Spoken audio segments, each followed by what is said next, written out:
Muito bem, meus amigos, vamos lá. Muito bom dia a todos, então. Vamos aqui iniciando o nosso estudo de hoje. Revista Espírita, mês de junho de 1861. Nós vamos estudar hoje, uma correspondência que Kardec recebeu de um adepto, de um seguidor da então doutrina, que se iniciava, e ele traz ali na sua carta informações, na verdade, percepções bastante valiosas, que hoje todos nós podemos dar a mesma declaração, mas naquela época era algo bastante singular. E depois, então, vamos aqui para cá, conversas familiares de além-túmulo, algumas comunicações para nos ajudar aqui também no conhecimento sobre a vida, agora no plano espiritual. Muito bem, vamos lá. Dia de fortes emoções, Brás. Mas felizmente deu tudo certo para nós. Muito bem, então correspondência, carta do Sr. Rostand de Bordeaux.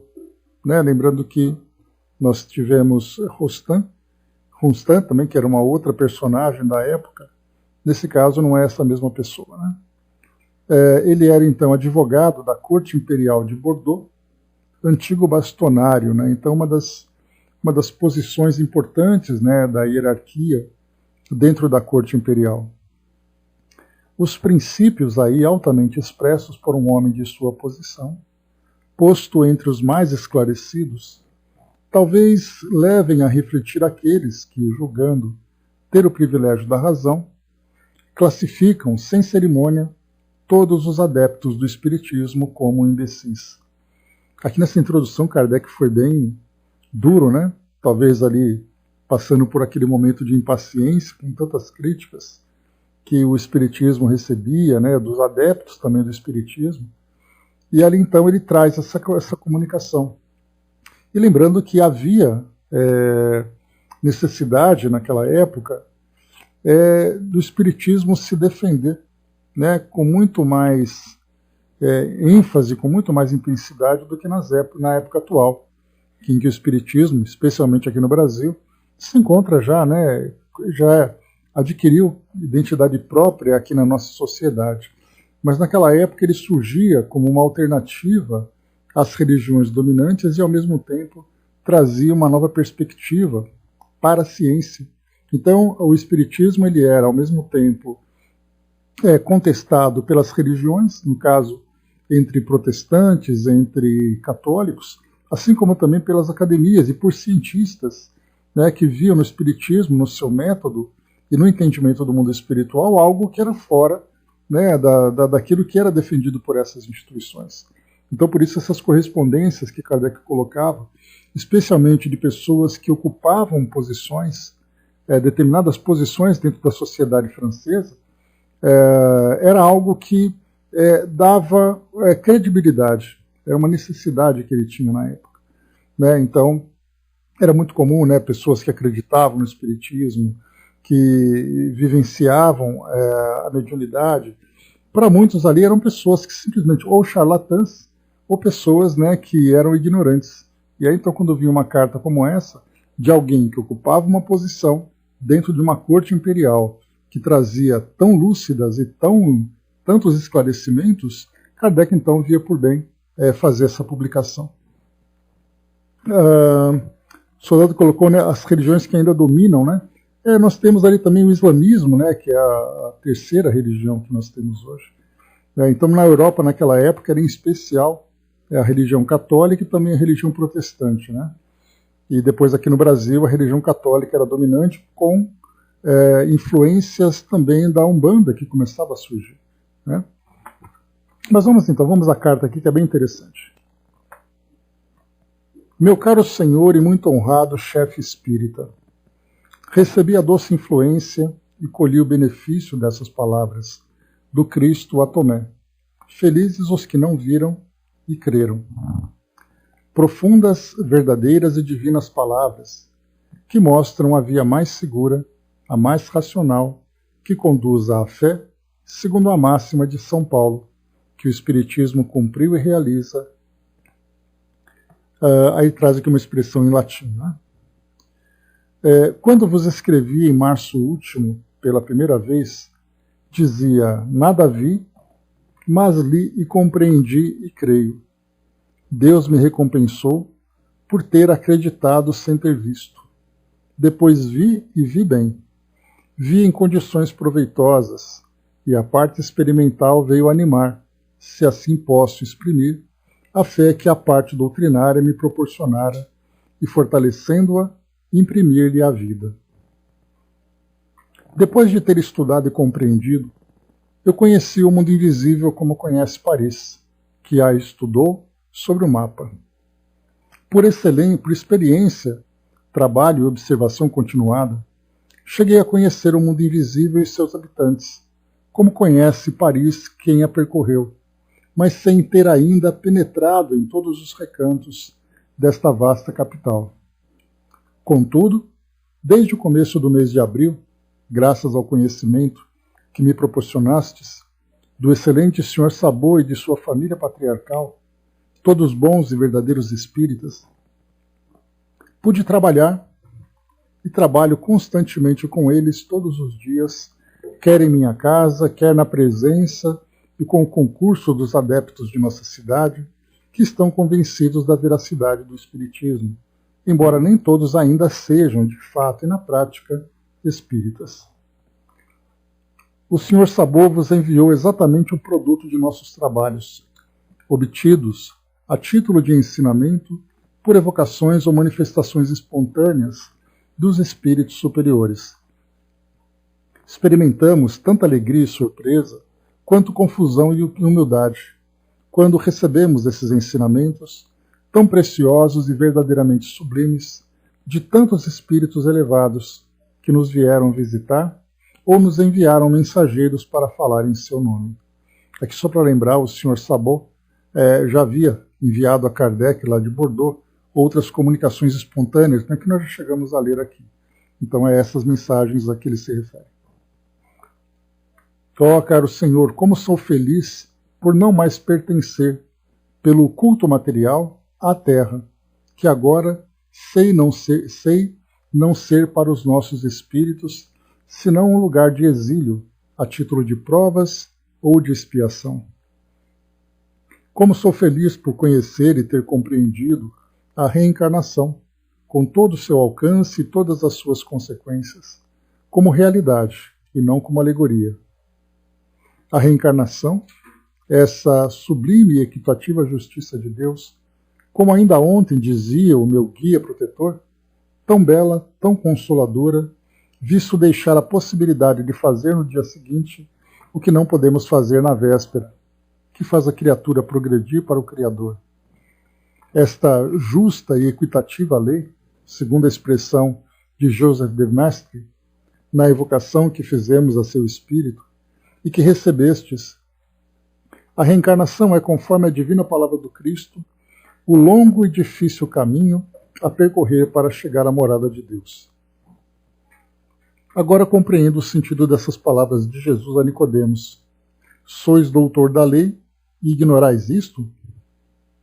A gente vai lembrar, que Nicodemos, naquela conversa, quando Jesus disse, que se quiser ver a vida, teria que renascer de novo.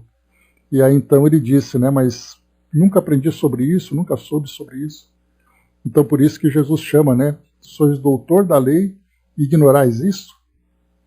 Hoje que Deus me permitiu compreender de maneira completa toda a verdade da lei evangélica, eu me pergunto como a ignorância dos homens, doutores da lei, pôde resistir a esse ponto à interpretação dos textos, produzir assim o erro e a mentira que engendram e alimentam o materialismo, a incredulidade, o fanatismo ou a poltronaria. Eu me pergunto como essa ignorância, este erro puderam produzir-se quanto o Cristo tivera o cuidado de proclamar a necessidade de reviver dizendo, é preciso nascer de novo. E por aí a reencarnação, como único meio de alcançar o reino de Deus, o que já era conhecido e ensinado na terra e que Nicodemos devia saber. Sois doutor da lei e ignorais isso. A verdade é que o Cristo acrescenta a cada passo que os que têm ouvidos ouçam, e também têm olhos e não veem, têm ouvidos e não ouvem, e não compreendem. O que também se aplica aos que vieram depois dele, assim como aos de seu tempo. Dissera eu que Deus, em sua bondade, recompensou-me por nossos trabalhos até este dia, e os ensinos que nos foram transmitidos pelos seus divinos mensageiros, missionários devotados e inteligentes, junto aos seus irmãos, segundo a expressão do espírito Fenelon, para lhes inspirar o amor e a caridade do próximo, o esquecimento das injúrias e o culto da adoração devido a Deus. Compreendo agora o admirável alcance dessas palavras do espírito Fenelon, quando fala desses divinos mensageiros. Viveram tantas vezes que se tornaram nossos mestres. Agradeço com alegria e humildade a esses divinos mensageiros por terem vindo nos ensinar que o Cristo está em missão na Terra para a propagação e o sucesso do Espiritismo, esta terceira explosão da bondade divina em cumprimento daquela palavra final do Evangelho. Por nos ter vindo dizer nada mais, o Cristo, por eles chamado Espírito de Verdade, é o primeiro e mais santo missionário das ideias espíritas.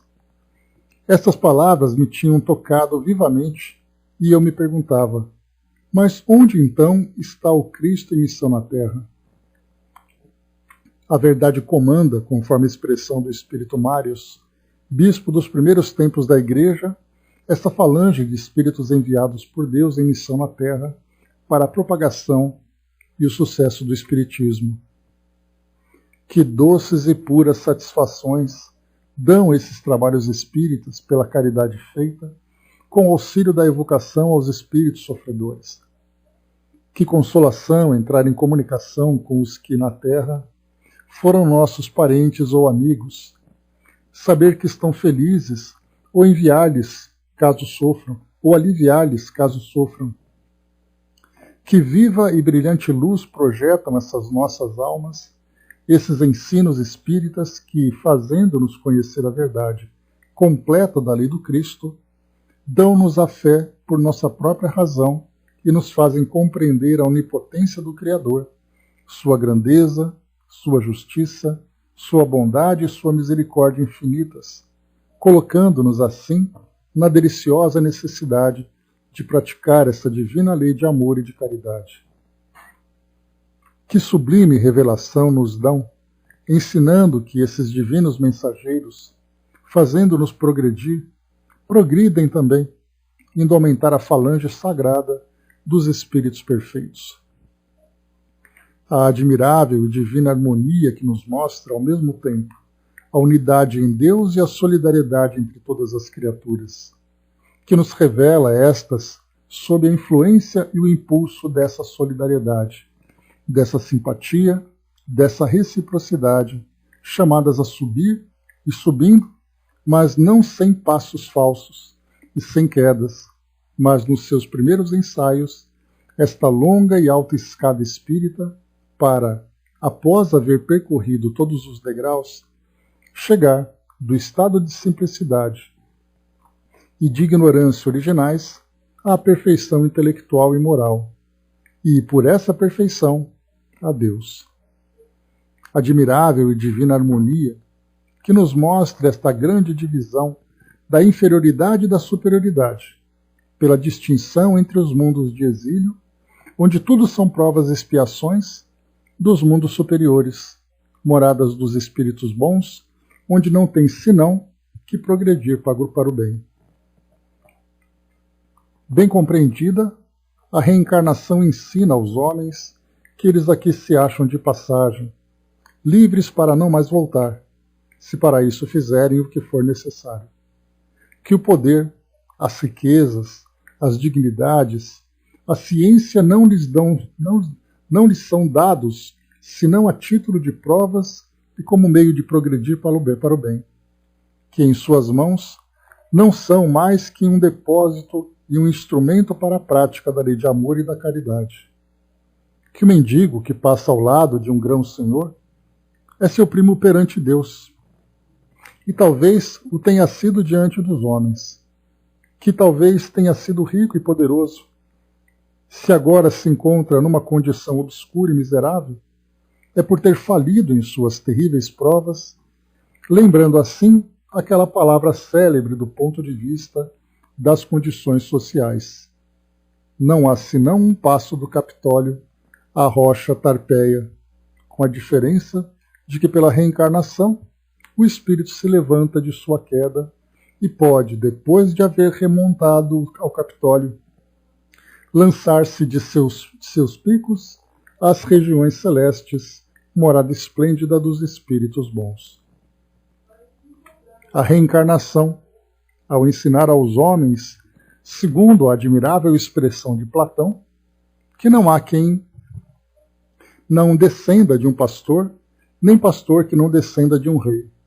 Dissipa todas as vaidades terrenas, liberta do culto material, nivela moralmente todas as condições sociais. Constitui a igualdade, a fraternidade entre os homens, como para com os espíritos, em Deus e diante de Deus. E a liberdade que, sem a lei de amor e de caridade, não passa de mentira e de utopia, como ultimamente nos dizia o espírito Washington. Em seu conjunto, o Espiritismo vem dar aos homens a unidade e a verdade em todo o progresso intelectual e moral, grande e sublime empreendimento, do qual somos apenas humildes apóstolos. Adeus, meu caro senhor. Após 3 meses de silêncio, eu vos sobrecarrego com uma carta muito longa. Respondei quando puderdes e quando quiserdes. Eu me propunha a fazer uma viagem a Paris para ter o prazer de vos conhecer pessoalmente, de vos apertar fraternalmente a mão. Minha saúde, porém, opõe-se no momento a tal propósito. Podeis fazer desta carta o uso que julgardes conveniente. Eu me honro de ser altivamente e publicamente espírita. Vosso bem dedicado, Rustan, advogado. Bom dia, Fabi. Então aqui, essa carta, né, que é uma carta tão bem escrita, né, que traz aqui aquela convicção apaixonada, né, sobre o Espiritismo, pelo Espiritismo, pelo aprendizado, pelas experiências, né, que ele tinha vivenciado. Aqui agora, então, Kardec faz um comentário sobre essa carta. Né? Diz assim, então, como nós, todos apreciarão a exatidão dos pensamentos expressos nesta carta. Vê-se que, embora iniciado recentemente, o Sr. Rostand passou a mestre em assunto de apreciação. É que estudou sério e profundamente, o que lhe permitiu apanhar com rapidez todas as consequências dessa grave questão do espiritismo, não se detendo em sentido oposto a muita gente na superfície. Dissera ainda nada ter visto, mas estava convencido, porque havia lido e compreendido. Tem ele isso de comum com muitas criaturas, e sempre observamos que estas, longe de serem superficiais, são, ao contrário, as que mais refletem. Ligando-se mais ao fundo do que à forma, para elas a parte filosófica é a principal, sendo acessórios os fenômenos propriamente ditos.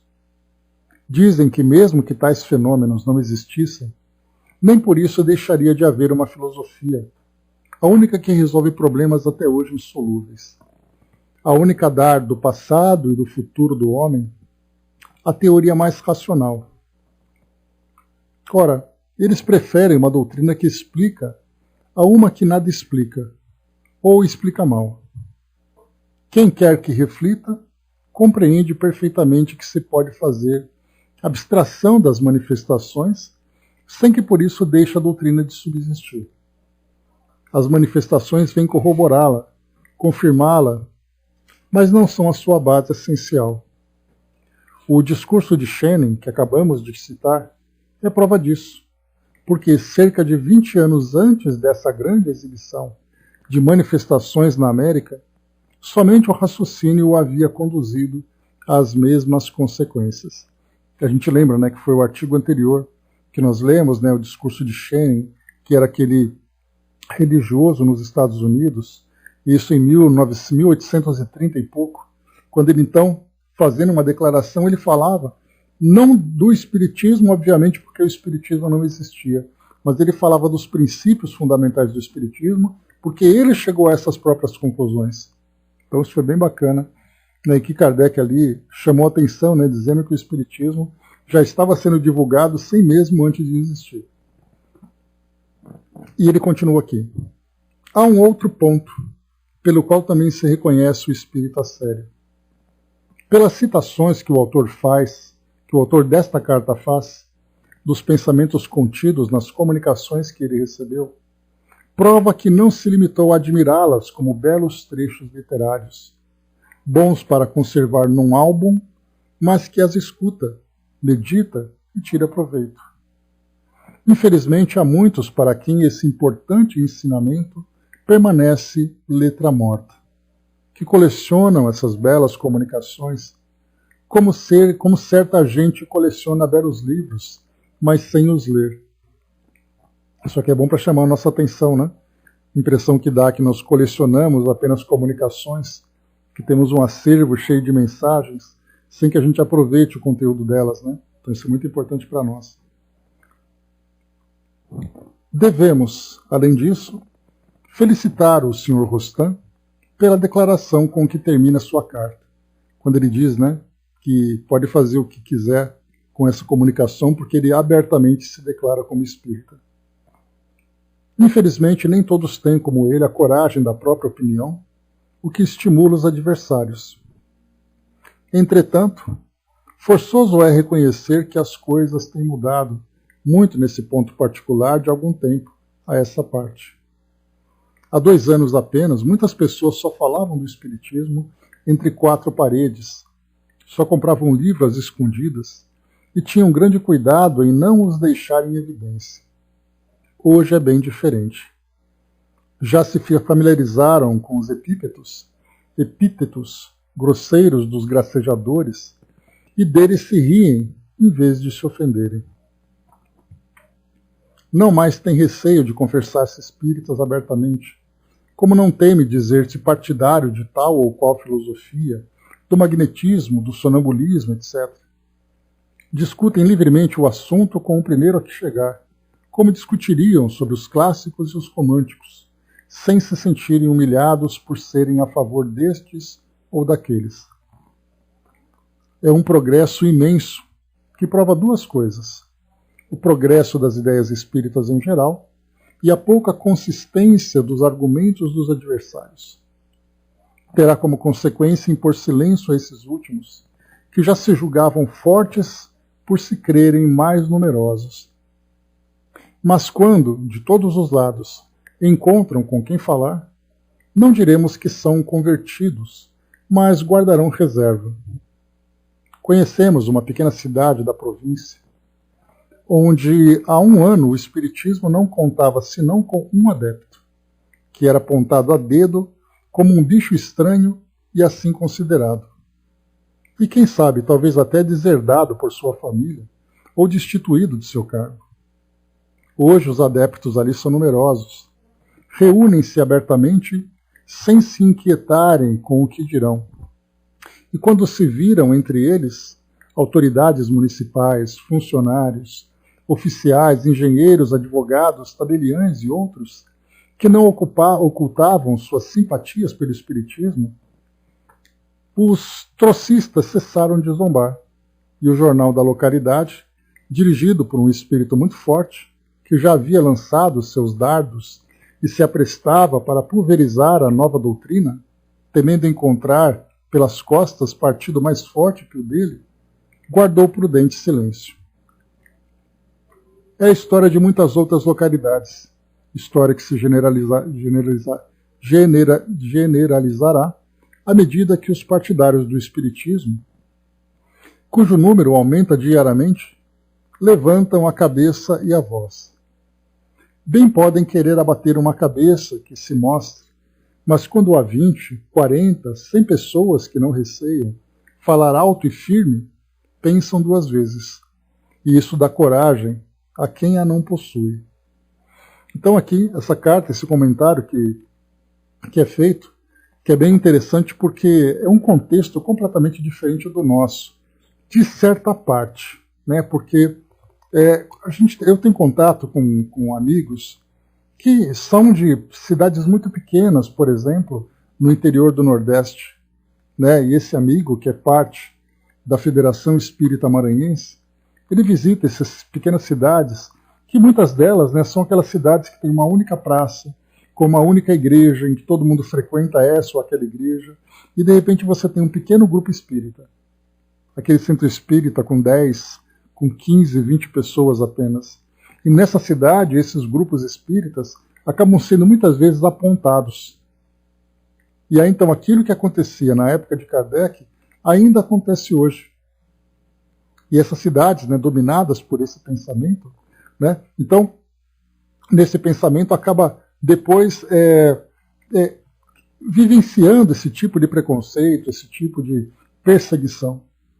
Então nós temos hoje nas grandes cidades uma grande disseminação. Hoje nós encontramos ali grupos espíritas, né, nas mais vários lugares, grupos espíritas que vão muitas vezes até quase que se ombreando no mesmo bairro, numa mesma rua, né, mas naquele passado de Kardec era muito diferente. Além do que havia um preconceito muito grande naquela época, preconceito que fazia parte, né, da forma como as pessoas viviam. Não aceitavam as diferenças, né? Hoje nós encontramos ainda algumas intolerâncias, mas acaba sendo bem diferente do que era naquela época, né? Felizmente, né, hoje nós temos essa diversidade, né, graças a Deus. Mas muito bem, então essa aqui é a carta que Kardec publicou, para poder trazer, né, uma reflexão para os leitores da doutrina e mostrar ali também, né, aquele encorajamento.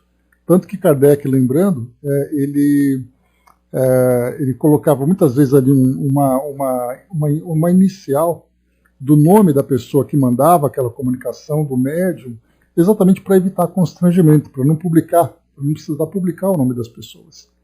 Né? Então ele tinha esse cuidado porque sabia que esse tipo de constrangimento poderia surgir.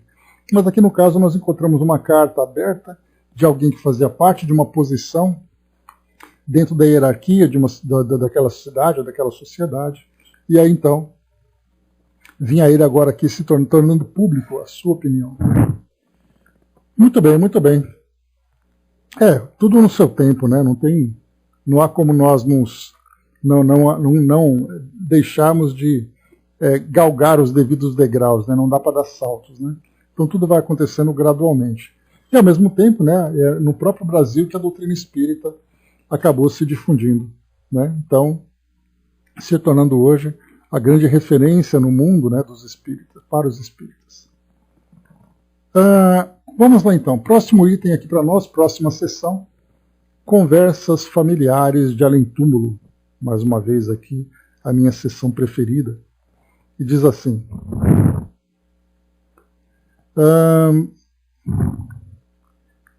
é um erro imaginar que não tenhamos nada a ganhar com conversas com os espíritos de homens vulgares, e que só dos homens ilustres podem sair ensinamentos proveitosos. Em seu número, por certo, muitos serão insignificantes, mas muitos também, de quem menos se espera, saem revelações de grande importância para o observador sério. Aliás, há um ponto que nos interessa em grau supremo, porque nos toca mais de perto. É a passagem, a transição da vida atual à vida futura. Passagem tão temida que só o Espiritismo pode nos fazer encará-la sem pavor, e que só podemos conhecer estudando os casos atuais, isto é, os que acabam de transpô-la, sejam ilustres ou não. Então, nessa introdução, Kardec chama a atenção para a validade das comunicações, né? Mais uma vez, trazendo isso mais para a nossa realidade terrena, é como se nós visitássemos um determinado local, um país diferente, estranho ao nosso, e nós então quiséssemos saber qual é a dinâmica daquela sociedade, o que eles vivem, né, do que eles gostam, e nós tivéssemos apenas a preocupação de conversar com autoridades, aquelas pessoas mais esclarecidas, para darem sua opinião sobre o mundo em que eles vivem. E aí Kardec chama a atenção que, conversando com as pessoas mais simples, mais humildes, dos chamados homens vulgares, nós também obteríamos ali grandes ensinamentos. Bastando apenas ali que nós tivéssemos, né, a percepção, a capacidade de apreciar esses depoimentos. Então, da mesma forma que nós poderíamos ouvir de um professor, de um governante, de alguém que faz parte da administração daquela comunidade, assim como também ouvir aquelas pessoas simples que vivem o dia a dia daquela sociedade ali, né, nas atividades comuns do cotidiano, ali também nós aprenderíamos bastante. Kardec coloca, né, aqui também, em seu número, por certo, muitos serão insignificantes, mas muitos também, de quem menos se espera, saem revelações de grande importância para o observador sério. Então, da mesma forma que esse exemplo serve para nós, para conhecermos a realidade de uma localidade, agora nós transcendemos o mundo material para o mundo espiritual, e ali então nós caímos na mesma situação dos depoimentos, né, dos espíritos que viveram uma vida comum, uma vida simples, muitas vezes até uma vida permeada de muitos erros, mas até mesmo essas escolhas equivocadas que fizeram, essas fraquezas a que deram vazão, também trazem para nós grandes e valiosos ensinamentos, porque mostram aquilo que viveram e depois as condições em que se encontram agora. E como foi colocado para nós aqui, essa passagem tão temida, essa passagem tão assustadora para a grande maioria dos encarnados, servem para nós agora então, né, como vem a doutrina espírita trazendo esse grande esclarecimento. Ontem mesmo nós tivemos a desencarnação bastante dolorosa, pelo que nós observamos, de um vizinho, né, aqui em frente à minha casa. E ele, infelizmente, era muito envolvido ainda com o alcoolismo, estava envolvido também com drogas, né, acabou desencarnando, inclusive, pelo que colocaram, né, uma overdose que acabou fazendo com que ele desencarnasse. Né. Então, a gente via que era um espírito que, infelizmente, viveu aqui no nosso mundo de uma forma bastante prejudicial a si mesmo, né, causando muitas frustrações para a família e tudo mais. Né. Então a gente poderia se perguntar que história esse espírito no futuro poderá contar sobre a sua passagem na Terra e aquilo que ele colheu no plano espiritual. E aí daqui todos os depoimentos que nós já vimos, nós sabemos que sim, o espírito vai se deparar com um caminho bastante difícil que ele vai ter que percorrer. Porém, lembrando sempre que através dos mecanismos, das leis de Deus, esse mesmo espírito terá a oportunidade de se reconstruir, de se reequilibrar, sem dúvida nenhuma, com muito trabalho, sem dúvida nenhuma, com muitas lágrimas, né? Mesmo que ele não esteja ouvindo, não tivesse ouvido, mas ainda assim continuarão ao lado dele tentando ajudá-lo a se levantar, a se reerguer. São situações assim que a gente vai vendo no nosso dia a dia, que a doutrina espírita vai trazendo para nós esclarecimentos tão importantes.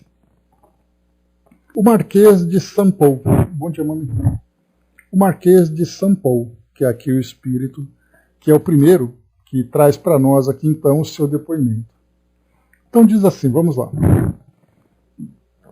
Morto em 1860, evocado a pedido de sua irmã, membro da sociedade, em 16 de maio de 1861.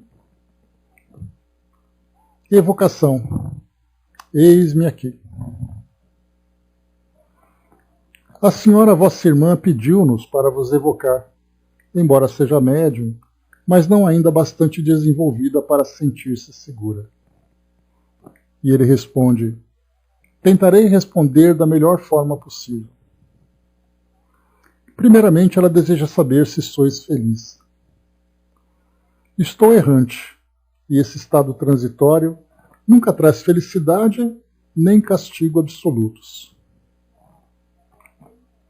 Demorastes muito tempo para vos reconhecerdes? Fiquei muito tempo em perturbação, e dela não saí, senão para bendizer a piedade dos que não me esqueciam e oravam por mim. Podeis avaliar o tempo dessa perturbação? Não. Quais de vossos parentes logo reconhecestes? Reconheci minha mãe e meu pai.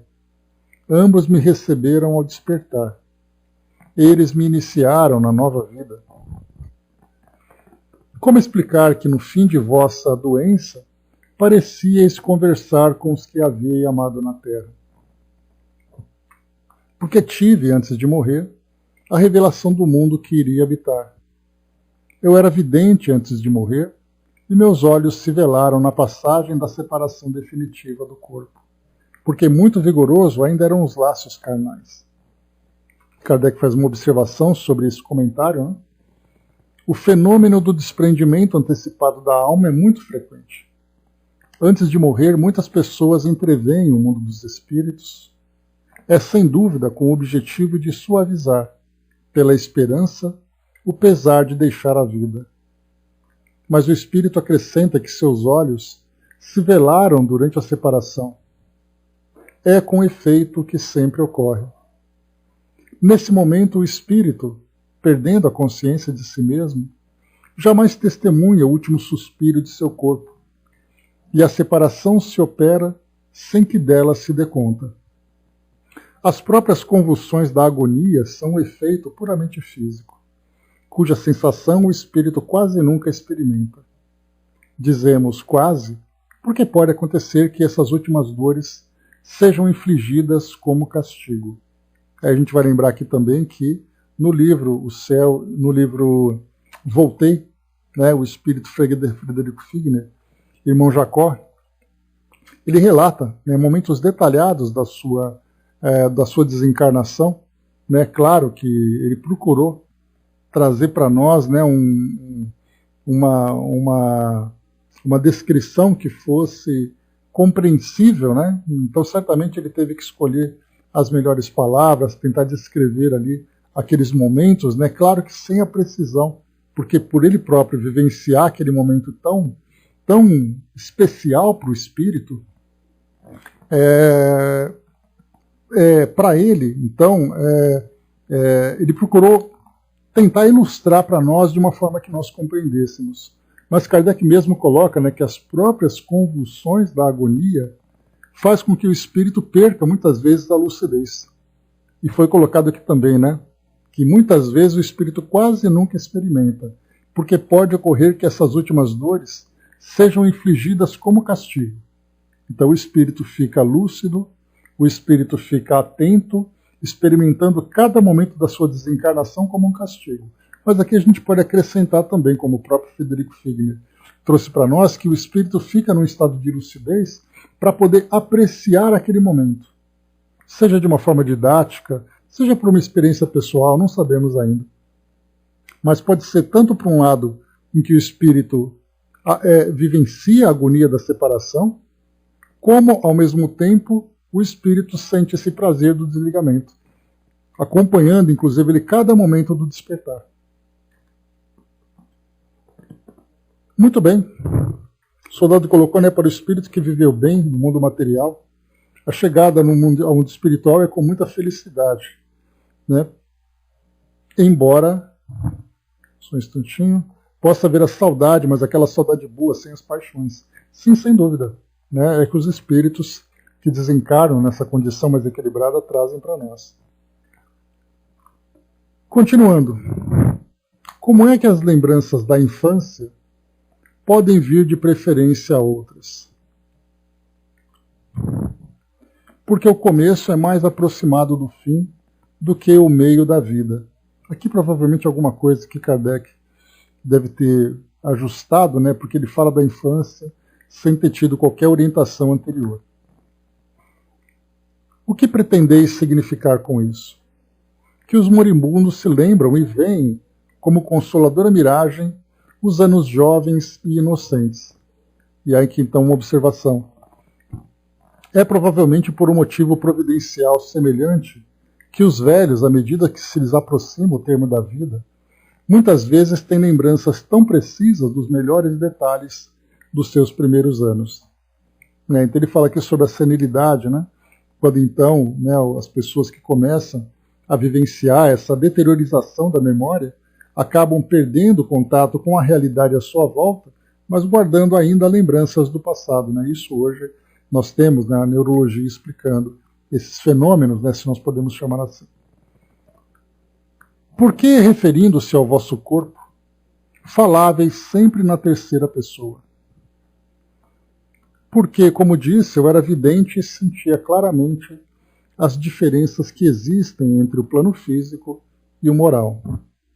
Tais diferenças, ligadas entre si pelo fluido da vida, tornam-se bem distintas aos olhos dos agonizantes clarividentes. Então ele vai trazendo para nós aí também detalhes, né, das percepções que ele mesmo tinha. Observação. Eis aí uma particularidade singular apresentada pela morte desse senhor. Nos seus últimos momentos dizia sempre: ele tem sede, é preciso dar-lhe de beber. Ele tem frio, é preciso aquecê-lo. Ele sofre em tal região, etc. Aqui ele está fazendo um comentário sobre aqueles momentos finais em que ele estava se aproximando desse momento da desencarnação, relatavam, né, sobre o que ele dizia, que ele não se referia mais a ele mesmo, mas ele se referia a uma terceira pessoa, como se o espírito falasse sobre o seu corpo. Então por isso ali, né, ele tem sede, ele tem frio. Ele quem? O seu corpo. E quando lhe diziam: mas sois vós que tendes sede? Ele respondia: não, é ele. Aqui se desenham perfeitamente as duas existências. O eu pensante que está no espírito e não no corpo. Já em parte desprendido, o espírito considerava seu corpo como uma outra individualidade, que, a bem dizer, não era ele. Era, pois, ao seu corpo que deviam dar de beber, e não a ele, espírito. Uma me lembrou aqui, né, na infância éramos inocentes, na vida adulta, às vezes, dói quando refletimos sobre nossas escolhas, né? Sim, e quando se fala da neurologia também, a gente vai lembrar, né, que o cérebro ele armazena, né, as primeiras memórias, né, talvez em determinadas regiões com maior profundidade, enquanto que aquelas mais recentes, né, acabam ficando ali de uma forma mais passível de se deteriorar. Né? Aí então, né, a palavra aos nossos neurologistas. Número 11. O que dissestes do vosso estado errante da vossa e da duração da vossa perturbação levam a crer que não sois muito feliz. E, no entanto, vossas qualidades deveriam fazer supor o contrário. Aliás, há espíritos errantes que são muito felizes, como os há muito infelizes. Ele responde então: estou num estado transitório. As virtudes humanas aqui adquirem seu verdadeiro valor. Sem dúvida, meu estado é 100.000 vezes mais preferível, 100.000 vezes preferível ao da encarnação terrena. Mas sempre carreguei comigo as aspirações do verdadeiro bem e do verdadeiro belo, e minha alma não será saciada senão quando se alçar aos pés de seu Criador. Então ele coloca para nós aqui nessa última questão algo interessante, né? Quando ele diz que ele estava num estado errante e ele não sofria nem era feliz. E aí Kardec perguntou: mas há espíritos errantes que são muito felizes, como há os que são infelizes. Por isso ele responde, né, que ele está no estado transitório e que as virtudes humanas aqui adquirem seu verdadeiro valor. Então ali também esse estado errante, né, depende muito do estado de consciência de cada espírito. Porque nesse momento é quando ele faz então aquele balanço, aquela revisão da sua consciência, da sua história, dos seus valores, das suas escolhas. E é aí então que o espírito começa a vivenciar, né, os erros, começa a vivenciar o resultado dos seus erros, ou mesmo ali, né, os prazeres, as alegrias dos seus acertos. Mas ele coloca ali, né, no final: sem dúvida meu estado é 100.000 vezes preferível ao da encarnação terrena. Mas isso porque, quando ele coloca, na vida física, ele sempre carregou as aspirações do verdadeiro bem e do verdadeiro belo. Então, quer dizer, ele estava naquele processo de elevação. Embora aqui a gente viu, né, ele não tinha nenhum tipo de relação com o espiritismo, né? A própria, no caso, que a irmã dele era membro da sociedade, e ele, então, ele tinha a vidência, como ele relata também aqui. O próximo aqui para nós, deixa eu ver aqui, vamos ver, acho que dá para a gente ir. Henri Mondot, Sociedade Parisiense, 26 de abril de 1861. E diz assim: os jornais anunciaram em fevereiro último a morte súbita do pastor Henri Mondot, o célebre calculador que sucumbiu nos primeiros dias de fevereiro de 1861 a um ataque de apoplexia na diligência de Condom, com cerca de 34 anos. Aqui a apoplexia era um infarto, né? Tinha nascido na Touraine, né? E desde a idade de 10 anos fez-se notar pela prodigiosa facilidade com que resolvia, de cabeça, as mais intricadas questões de aritmética, embora completamente letrado e não havendo feito nenhum estudo especial. Logo atraiu atenção e muitas pessoas iam vê-lo enquanto pastoreava seus rebanhos. Os visitantes divertiam-se em propor-lhe problemas, o que lhe proporcionava pequeno lucro. Lembravam ainda o pastor napolitano Vito Mangliamelli, que poucos anos antes tinha apresentado um fenômeno semelhante. Bom dia, Karine. Um professor de matemática do Colégio de Tours pensou que um dom natural tão notável deveria dar resultados surpreendentes se fosse auxiliado. Em consequência, empenhou-se na tarefa de o educar. Mas não tardou a perceber que lidava com uma das mais refratárias naturezas. Com efeito, aos 16 anos de idade, mal sabia ler e escrever corretamente, e, coisa extraordinária, jamais conseguira o professor que ele retivesse o nome das figuras elementares de geometria, de sorte que sua faculdade era inteiramente circunscrita às combinações numéricas. Era, pois, um calculador, mas não um matemático. Aqui, hoje, nós poderíamos dizer que nós encontramos muitas crianças no espectro autista que têm esse tipo de faculdade, que naquela época muitas vezes recebiam rótulos, até mesmo pejorativos, mas que trazia ele tinha dificuldades em tudo, mas ele era um bom calculador. Então nós encontramos hoje, para quem se lembra, por exemplo, do filme Rain Man, Dustin Hoffman, que fazia o papel daquele homem, que era bastante limitado na sua capacidade de interação, mas que tinha uma mente prodigiosa para cálculos. Então, eis aí para nós uma referência. Uma outra singularidade é que ele jamais pôde dobrar-se às nossas fórmulas de cálculo, nem mesmo as compreendia. Tinha sua própria maneira, a qual nunca pôde dar conta de maneira clara, se não sendo capaz de explicá-la nem aos outros, nem a si mesmo, não sendo capaz de explicá-la nem aos outros, nem a si mesmo, e que se prendia a uma memória prodigiosa dos números. Dizemos dos números e não dos algarismos, porque a visão destes últimos o atrapalhava mais que o ajudava. Preferia que os problemas fossem colocados verbalmente, e não por escrito. Tal é, em resumo, o resultado das observações que nós próprios fizemos sobre o jovem Mondot e que, na ocasião, nos forneceram assunto para uma memória, lida na Sociedade Frenológica de Paris. Aqui a gente lembra que a frenologia era uma pseudociência da época que fazia ali um julgamento do caráter e da inteligência das pessoas pelo formato do crânio, o que isso na época, inclusive, na atualidade até mesmo, ele é fruto de muitos debates a respeito de preconceitos que existiam na época. Então, a frenologia, nesse caso, Kardec coloca como sendo algo muito presente naquela época na sociedade parisiense.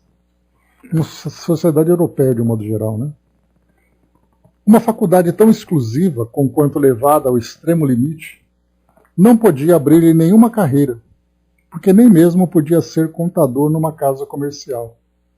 E disto seu professor se apavorava, e com razão. Ele quase se censurava por havê-lo retirado de suas vacas, perguntando-se o que seria dele quando os anos o tivessem privado do interesse a ele ligado, sobretudo em razão da sua idade. Nós o perdemos de vista há 18 anos.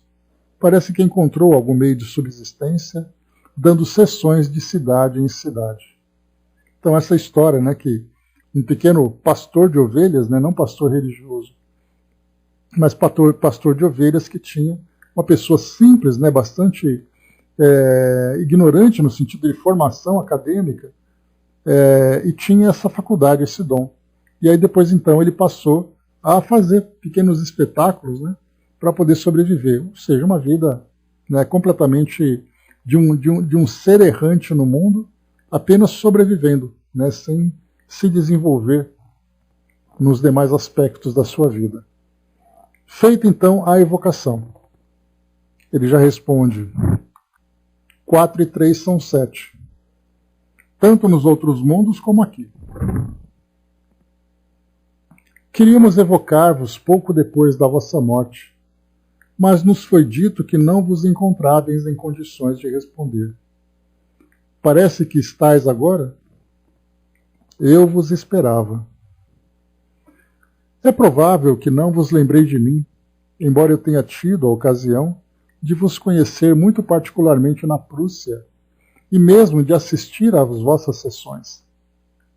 Quanto a mim, ainda me parece vos ver, bem como ao professor de matemática que vos acompanhava e que me deu preciosas informações sobre vós e vossa faculdade. Tudo isso é para que eu diga que me recordo de vós, mas somente hoje, em que minhas ideias estão lúcidas. De onde vinha a estranha faculdade de que éreis dotado? Ah, eis a pergunta que eu sabia iríeis me dirigir. Começa-se por dizer: eu vos conhecia, eu vos tinha visto, éreis notáveis, e enfim, chegais ao que de fato quereis. Pois bem, eu tinha a faculdade de poder ler em meu espírito os cálculos imediatos de um problema. Dizeis que um espírito expunha diante de mim a solução. Eu tinha apenas de ler. Eu era médium vidente e calculador, e não devo negar uma pequena tabuada. Tanto quanto posso lembrar-me, quando vivo não tinhais esse espírito brincalhão, cáustico. Não erais mesmo um pouco grave? Veja, porque a faculdade foi sempre empregada nisso, não restava mais outra coisa. Como é que essa faculdade, tão desenvolvida para o cálculo, fosse tão incompleta para as outras partes mais elementares da matemática? Por certo, eu era um tolo, não é mesmo? Dizei a palavra e eu aceitarei. Mas aqui, compreendeis, não mais tenho que desenvolver a minha faculdade para as cifras, e ela se desenvolve rapidamente para outras coisas. Não tenteis mais, não tendes mais de desenvolvê-la para os números. E aí então, o Espírito escreve sem parar o fim da pergunta. Resposta: quer dizer que Deus nos deu a todos uma missão. Tu, disse-me ele, vai espantar os sábios matemáticos. Far-te-ei parecer sem inteligência para que fiquem mais impressionados. Derrota todos os seus cálculos e faze que eles se digam: mas que tem ele acima de nós? Que tem de mais forte que o estudo? Queria Deus levá-los a procurar além do corpo? O que existirá de mais material que um algarismo? Então a gente vê aqui que o Espírito, na verdade, ele reencarnou com esse objetivo, né, de, primeiro, uma prova para ele mesmo, né, e segundo, ele coloca aqui para poder impressionar aqueles outros, né. Mas, na verdade, ali era um espírito que trazia uma limitação intelectual bastante significativa, né, a ponto de comprometer a sua vida. Nesse sentido, né, ele era capaz de fazer cálculos, e apenas de fazer cálculos. Que fostes em outras existências. Fui enviado para mostrar outras coisas. Eram sempre relativas à matemática? Sim, sem dúvida, desde que é minha especialidade. Eu tinha formulado alguns problemas para saber se tinhais sempre a mesma faculdade. Mas, de acordo com o que dizeis, julgo não ser mais necessário. Ele responde: mas não tenho mais soluções a dar. Não posso mais. Um instrumento é mau, pois não é matemático. Não poderíeis vencer a dificuldade? Ah, nada é invencível. A própria Sebastopol foi tomada, mas que diferença. Aqui ele faz uma referência a uma cidade, né, que foi tomada, que parecia aqui, pelo que nós vemos, invencível, impenetrável, né, e mesmo assim foi dominada. Em que vos ocupais agora? Quereis saber a que me entrego? Passeio e espero um pouco antes de recomeçar minha carreira como médium, que deve continuar. Em que gênero pensais exercer essa faculdade mediúnica? Sempre a mesma, porém mais desenvolvida, mais surpreendente. Então isso porque ele faz uma referência dizendo que o lado prodígio dele era muito mais resultado da faculdade mediúnica do que de um talento, de uma habilidade pessoal, né? Aqui é o que ele refere, né? Um membro faz a seguinte reflexão. Das respostas do espírito infere-se que ele agiu como médium na Terra, levando a crer que teria sido auxiliado por outro espírito, o que explicaria por que hoje já não goza dessa faculdade. E ele responde: é que meu espírito foi feito de propósito para ver os números que outros espíritos me passavam. Ele os captava melhor do que o faríeis. Tinha o dom do cálculo, pois foi nesse gênero que eu me exercitava. Buscava-se todos os meios de convencer. Todos são bons, pequenos ou grandes, e os espíritos assenhoreiam-se de todos. Fizeste fortuna com vossa faculdade, correndo o mundo para dar sessões? Ao perguntar se um médium faz fortuna, vós vos enganais de caminho. Claro que não. Mas não vos consideráveis como médium? Nem mesmo sabíeis do que se tratava? Não. Também me admirava de que me servisse tão pouco pecuniariamente. Isso me ajudou moralmente e prefiro o meu ativo, escrito no grande livro de Deus, às rendas que teria obtido do Estado. Agradecemos por vos terdes dignado a responder o nosso chamado. Mudaste de opinião quanto à minha pessoa. Não mudei.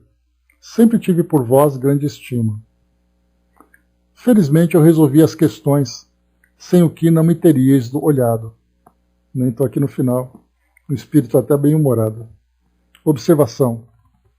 Como se sabe, a identidade dos espíritos é difícil de ser constatada. Geralmente se revela por circunstâncias e detalhes imprevistos, por matizes delicados que somente uma observação atenta pode captar. Isso é mais significativo do que os sinais materiais, sempre fáceis de imitar pelos espíritos enganadores, que, no entanto, não podem simular a capacidade intelectual ou as qualidades morais que lhes faltam. Poder-se-ia, pois, duvidar da identidade nessa circunstância, sem a explicação muito lógica que o espírito dá da diferença existente entre seu caráter atual e o que mostrava em vida. Porque a resposta numérica que ele dá à evocação não pode ser considerada como prova autêntica. Seja qual for a opinião que se possa formar a respeito da evocação acima, temos de convir que, ao lado de pensamentos faceciosos, ela os encerra profundos, sobretudo as respostas às perguntas 7 e 16 são notáveis quanto a isso. Só para a gente lembrar aqui, a 16 foi sobre a mediunidade dele, né, que ele aproveitava, ele preferia aproveitar muito mais aquilo que ele conquistaria dentro da experiência de vida que ele tinha do que com a parte financeira. e depois aqui na nona, que as questões que ele colocava, né, eram sempre as experiências vivenciadas, eram sempre relativas à matemática. Delas ressalta igualmente, assim como das respostas dadas por outros espíritos, que o espírito Mondô tem uma predisposição para as matemáticas, que é provável tenha exercido essa faculdade em outras existências, mas que não perdeu ao rol de nenhuma das celebridades da ciência, mas que não pertenceu ao rol de nenhuma das celebridades da ciência.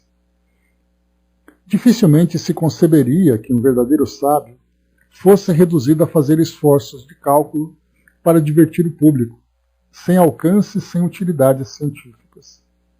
Haveria muito mais motivos para duvidar de sua identidade se tivesse feito passar por Newton ou Laplace. Então aqui o espírito, né, mais uma vez, a gente lembra sempre, né, uma existência que traz essas limitações, que traz esses desafios, são sempre experiências expiatórias, né? Então o espírito poderia trazer ele uma grande faculdade mediúnica, uma grande habilidade, né, uma grande faculdade, mas que para ele foi de muito pouco proveito. Então, na verdade, é ali aquele momento em que o espírito faz uma pausa, reencarna para poder se reequilibrar, muitas vezes ali trazendo resíduos da sua existência anterior, mas que isso para ele era muito pouco proveitoso. Né? Então, eis aí a experiência de um espírito que aparentemente, pelo que nós vemos, né, fazendo uma comparação com a nossa sociedade atual, era uma criança que trazia limitações intelectuais. Tinha uma habilidade que chamava atenção, mas de modo geral trazia ali muitas restrições, que hoje, né, certamente seria ali levado a uma escola para crianças, né, que trazem limitações especiais e tudo, né? Então era o caso dele também. Então muito bem, pessoal, fechando por aqui o nosso estudo.